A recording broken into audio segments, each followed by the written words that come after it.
সুন্নাত। কথা বোঝা গেছে? ওই আগে 3 বার কুলি করে পরে 3 বার নাকে পানি দেওয়া, এটা হলো মাযহাবী ফতোয়া যঈফ হাদিস দ্বারা প্রমাণিত। বাংলাদেশে মাযহাবের প্রভাবের কারণে এই সর্বনাশটা হয়ে গেছে।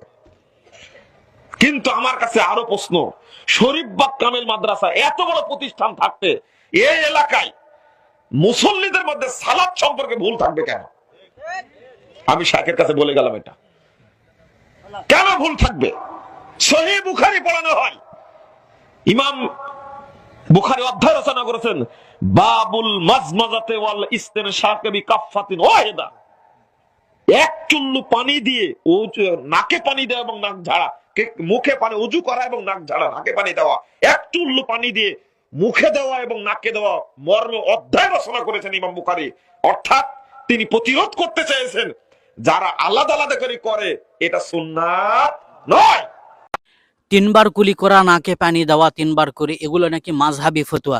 তো আমার খবিস মুজাফফর বিন মহসিন সাহেব হয়তো জানে না। তো আপনি ফতোয়াগুলো দেখে নিয়ে তারপরে আপনি ফতোয়াবাজি করুন।